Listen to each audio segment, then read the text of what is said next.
and we put him in the categories. Like, look, if you want to be the Magic, the Kobe Bryant, the Shaquille O'Neal, he knows you got to win a championship. Yeah, Shaq. I remember when I first came here, Shaq. You know, he's a hard ass on everybody, man. And Shaq, I remember one of his quotes. He was like, "You're not a real Laker until you put a banner in the stadium." Okay. Until you put a banner in the arena. Yeah. And I was like, damn, that's a lot of pressure. That's a lot of pressure. I was like, damn, that's a lot of pressure, because I remember just walking in Staples and looking up there and seeing all those damn banners and seeing all those jerseys. I was like, well, you got some work to do, man. Yeah, but so can we talk about this, right? So I'm there. I get back to the arena. Clippers are playing in Game 7. Clippers are playing in Game 7. Why are you laughing? Why are you laughing? Clippers are playing in Game 7. And I'm sitting there, I kid you not, and I promise you, I'm sitting here like the basket is like straightly where you are, like right there. When Paul George shoots that shot off the side of the backboard, I'm in awe, because there's nobody in front of me except for the court. I turn around and it's like Woj, Rachel Nichols, it's Malika Andrews. I turn back and look up at the stands where the media all is, and their faces are like white. Eyes big, mouth drop, like they couldn't believe what they were seeing. And it was just like utter shock. You FaceTime me, and I was talking to Miles, so you FaceTime me, and you were like, not on the Paul George thing, but you were just shocked, like you couldn't believe. I couldn't. You were like, you couldn't believe that was what was going on, because you guys were already sealed, right? Yeah. So you thought you were going to be playing the Clippers, and all of a sudden it was like, was there a little joy, not in the fact that they lost or the way that they lost, but now being a part of that Clippers-Lakers rivalry? That's not a rivalry, but you know what I mean. Yeah, like that was supposed to be the battle that everybody was looking at. Listen, we're watching the game. First of all, we're watching every game. Yeah. I mean, when they went up 3-1, they're up 17 in the third. You know, we preparing. You know, to possibly, you know, we feel like it's a collision course. That's been a narrative all year long. Yeah. All year long. Even by the NBA, that's why they had y'all play against each other on opening night. Opening night, like opening night, Christmas Day. Yeah. And then gave us one more game. Like the first game inside the bubble, like Clippers. Oh, everybody's counting on that. So everyone was already counting their eggs and throwing them in the basket. So, you know, Game 7, you know, even what happened in Game 5 and Game 6, like we were still preparing for the Clippers. Like, you know, no disrespect to Denver, which we found out was a damn good team when we played them in the Western Conference Finals. Yeah. We found that out. I picked them to win. I thought y'all was trash. We picked everybody except y'all the whole time. I kept doing it. I definitely saw it. He's like, oh, yeah, I picked Denver. You guys, prove me wrong. Hang on for a second, though. Prove me wrong. I see everything. I just don't say anything. Prove me wrong. Can we, for a second, weren't you the one that, like, said something out loud when Richard was on our air? Oh, yeah. We got Is he literally telling us Denver in 7? Yeah, I was telling him. I was like, Denver's going to win in 7. And Bron walks by, and I had the phrase like, ball head. And people, this is the thing. And this way, like, I appreciate the troll, because, like, you know, at the end of the day, like, we are separate, but like you root for your boys. You root, and like the Denver boys, that was where I finished my career. So like Jokic, Jamal Murray, I have so much respect for them. But also it was like, yo, no, you know, I just decided to go against everybody. And so it's like, I have people like Jared Dudley's mom, because you run into everybody in the bubble. She was like, I was like, hey, good luck. She's like, didn't you say that so-and-so was going to beat us? You know, I was like, yeah, but you know, it's just funny to me to say that. People were like, how dare you disrespect the guy that won you a championship? I can't believe people still take RJ serious. Yes. Like, you guys, like, seriously, they get there in a bunch. They get there in a bunch. I troll your page. I troll SportsCenter's page. Absolutely. All I do is troll. Like, Bron will post something, I'll just be like, trash can. What are you talking about? Just RJ's the best, man. So RJ's the best. Channing is the best. I see Channing on Twitter all the time. Like, they went crazy at Channing a week and a half ago, because he said, I don't care. Milwaukee didn't get better because Giannis can't score. People in their mind, they went crazy because all they was thinking, like, the guy averaged 30. What do you mean he can't score? But I know what Channing is basically talking about. Like, you got to break down the game. But everyone is so like instant oatmeal and so surface. Like, did you support him when he said that Jordan? And then he tried to choose one. What seriously went through your mind When when he's he like, said Jordan that? didn't have to do anything but score. Bron did one of these. Bron did one of these. By the way, you ever No, seen? listen. Go ahead, Chan. I'll let you explain. I'll let you know what I did. When somebody said he could average 50, I said, oh, so we just going to put out, like gravity doesn't exist. The sky ain't blue. Ain't nobody ever going to average 50 in an NBA game. They're going to double team your butt left and right. I don't care who you are, whether you're Shaq, Kareem, Jordan, Bron, whoever's next. No, Wilt Chamberlain. Come on, man. That dude was playing against 6'2" dudes, and he was 7'9". Stop it. Listen, I completely agree with that. I don't believe nobody. There's nobody that's going to average 50 in our league. Like, nah. Okay, now that's just disrespectful. I mean, no matter how great you were in your era and how great you are to play in any era, if that's the case, I believe guys will average 50 in their era. Yeah. The era that they played in. So I don't believe that. But when Channing said what he said, if you ever seen the meme of Homer Simpson when he slides back into the bush, that was me.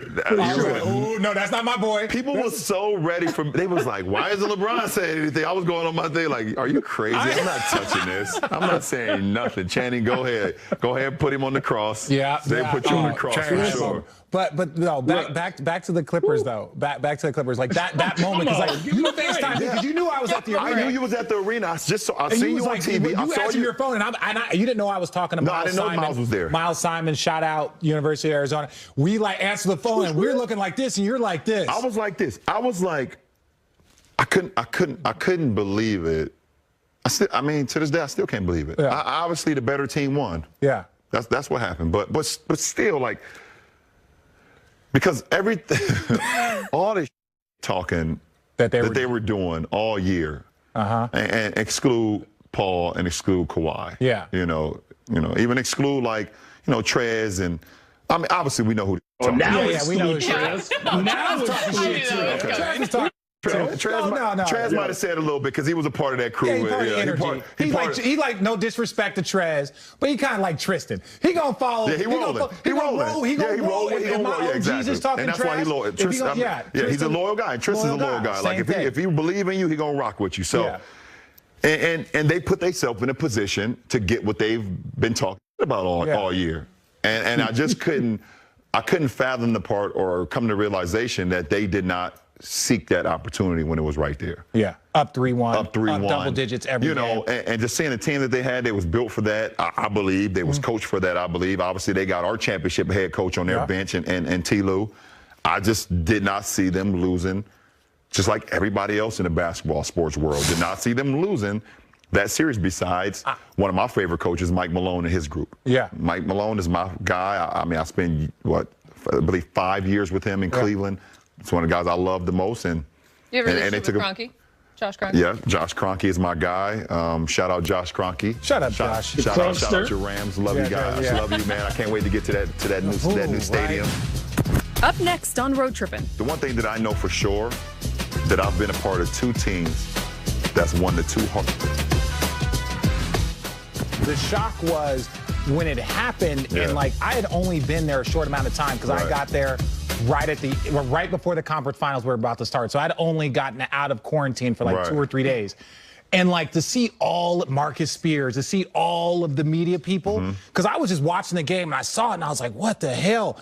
Did I turn around to look? And it was just like everybody was just, they couldn't believe. And it was different than like when you saw like Golden State come back from because it was like they were the best team in the league all year. And even though KD and Westbrook, it was like, the best team. They had the ability to do that. The best team, but it was just like, to watch that was mind-blowing. I just felt like the Clippers would win that series. Yeah.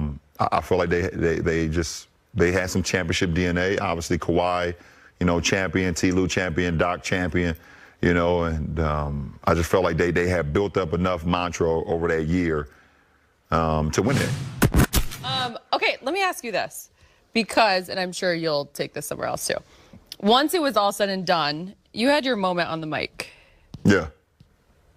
And you said the whole organization, Rob Pelinka, Jeannie Buss. As much as she setting you up, she's setting me up.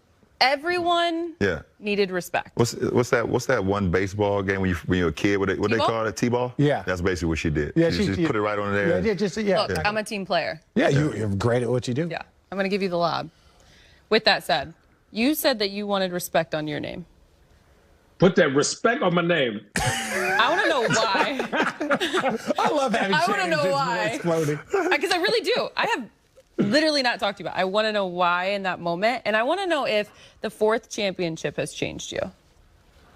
Why did I say that just at the end about me or about everybody? Well, I think Well, about okay. everyone. About everyone because one you let me break know. it down. Let me break it down for everybody. So first of all, the organization. Obviously, the Lakers have been on for the last 5 to 7 years, and rightfully so. Maybe longer. Maybe longer. Because they want you to win. They want you to win. But it was you know, and from the outside looking in, and then when I actually got in it, you know, it was, and I want to be a part of the change. Yeah. So, okay, now we this is a change.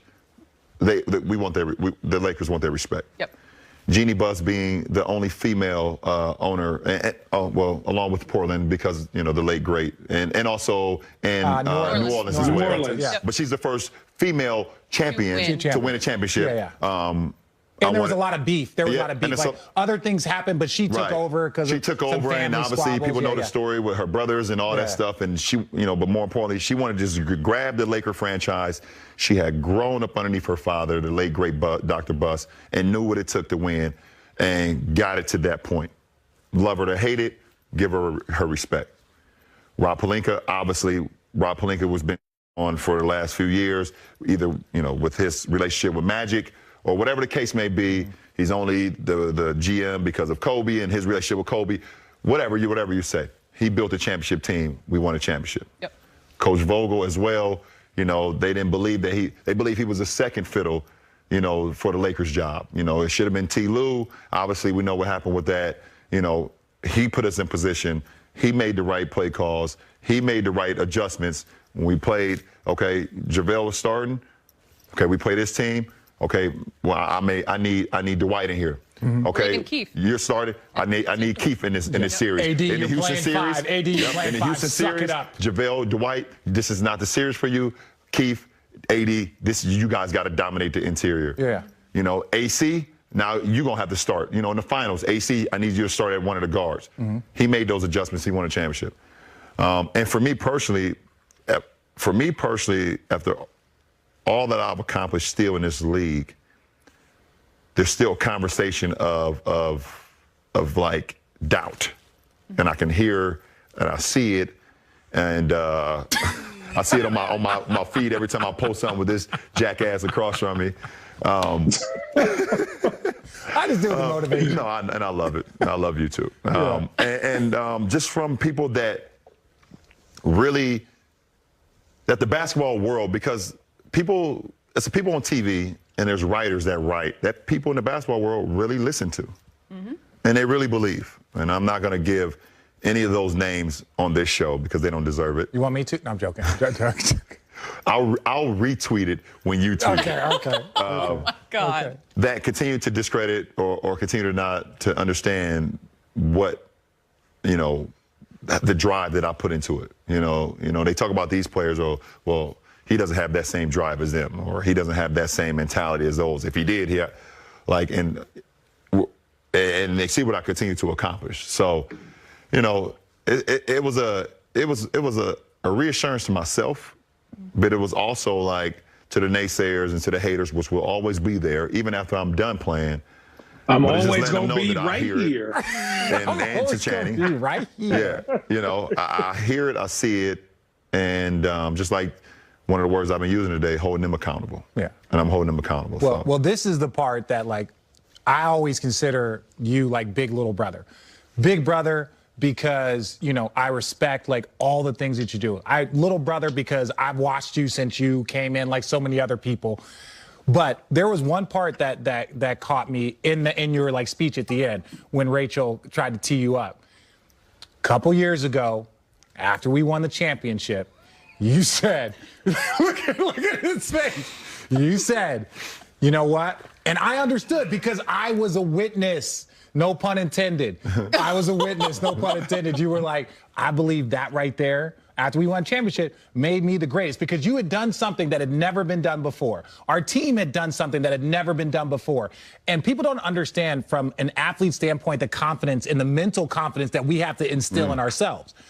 And so I watched it and I was like, kind of like not the Channing Jordan. It wasn't that, but I was like, ooh, our guy's got a lot of haters that are going to use this against him. And so the same moment, now your 4th championship, and that same opportunity was given to you by Rachel Nichols and said, like, hey, where do you think is this do it? And where I think even as a 35-year-old and you've accomplished what you've accomplished, you took a step back.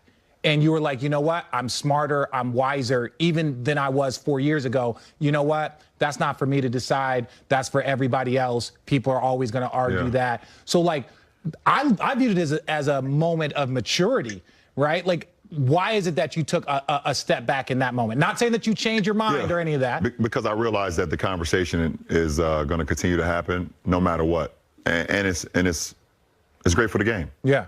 It's great for the barbershops. It's great for the game. It's going to continue to happen. I don't know why. The one thing I don't understand is, like, you never hear, the greatest quarterbacks always talked about. You never hear, like, who's the greatest quarterback, Brady or Montana. Yeah. You got Montana with 5, you got Brady with 6. Yeah. Or you used to hear the Peyton and Brady thing when they played, but, Brady started to win a lot more and things of that nature. But you never hear, like, every single conversation. Even baseball. It's like Babe Ruth, and then people just move on. Right, they just move on. No more arguments. Right, Babe no Ruth's more arguments. Baseball player. Right, exactly.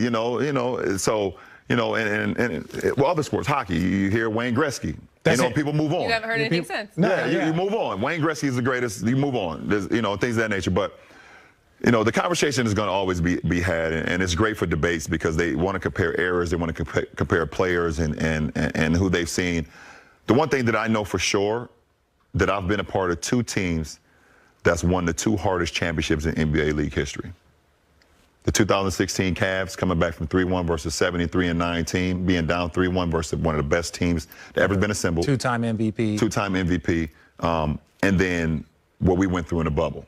And if you were not in a bubble, you don't quite understand it. You will never, ever understand how hard it was to win that championship, to be able to motivate yourself, to be this is literally out of your whole comfort zone. No family, no family. I didn't see my family for 8.5 weeks. And then it was just my wife. I didn't see my kids until I got out of the bubble, 96 days.